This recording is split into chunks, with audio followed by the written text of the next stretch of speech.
Hi guys, it's me. Coming at you from the net, like always, you guys know. Got a quick tip or a request by, forgive me, I have the memory of a goldfish. Reptile Freak 8734 wants tips on polishing, half the video on polishing. Cool. Everybody loves their high gloss shine. Now I don't know about them one coat lacquer paints from testers. I've never used them. To be quite honest with you, I don't plan on it. I got my techniques that I use, and a lot of times when I stray, away, I find myself doing more damage than good. But I'm gonna show you my technique. Now, Bowtie Bad Boy, I know Fast Jimmy, CT. A few guys use a floral polish or something like that. I'm not quite sure. One of you guys put out a video and show us. Let us know. I'd like to see it and give it a shot. That might be something I try. But I use the primer colored clear system. Wet sand in between each coat of everything. And but you want to start with your body work. You want your body work to be perfect. You want to make sure all your seams, anything you put Bondo on, anything you Bondo custom scratch build, you want to make sure it's all good before you try to achieve your gloss, or else you will have dimples and dents and dings in it. Well, you can tell. See, smooth surface, the polish goes over just fine. When you sand it off, it all sands off even. If you got uneven surfaces, you'll sand down the high spots, and you'll never get in the low spots, and you'll have blotches. First thing you need on is your model. Come on now. You want your model first. You gotta have your model. It's a piece you want to sand. Alright, we're going to use the hood off the Ford. Alright. Next thing you're going to need, some sort of water.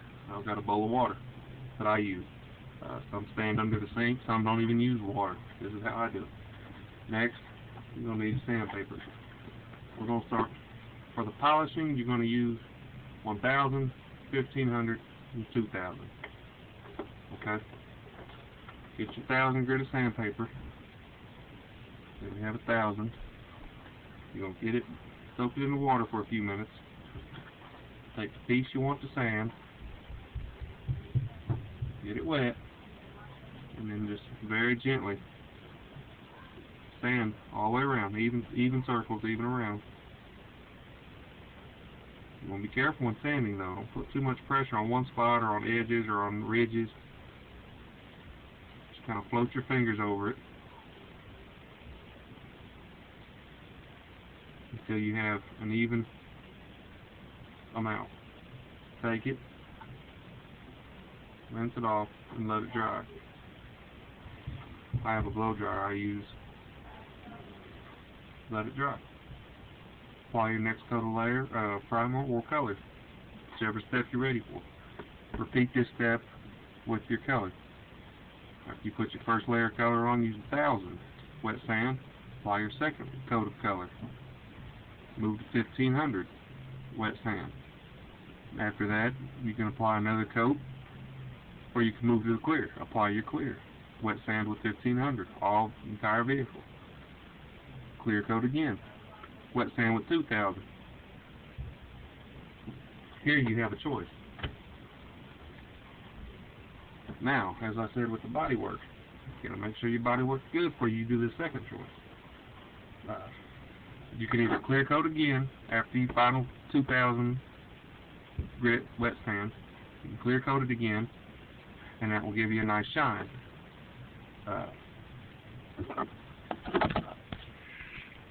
But without that step, you get what's called an orange peel. You can't really see it, but it's just a little wrinkly. It's not glass-like. Okay. Now look at an orange real close. See how the skin is real wrinkly? Even the back of your hand a little bit. You can see just little wrinkles through it. Not enough to do no harm or nothing. It's called an orange peel, hence the name. Now, to get glass-like finish, you're going to want to move to a rubbing compound of some sort. This is 3M, basically a wax. You're going to need a small t-shirt type material, 2 pieces, clean one and one you use. Put you a little bit on, rub it on, let it sit for a couple seconds, take your clean piece, rub it back off, real gentle like, even strokes, you know, and it's going to look hazy. 24 hours later, it's going to look clear. Okay? Once your the last thing you need to do to your model to get the high shine, some sort of wax. I've heard turtle wax looks good, but I come across this a while back. Model wax. That will develop a shine like you will not believe. That's your last, very, very last step. After all you detail it, all your assembly, right before you put it in a display case. That. And that is polishing. That's my polishing. It's kind of a long process. Takes a long time for me to do it. Well, I've got to run outside to the garage to do it, to paint.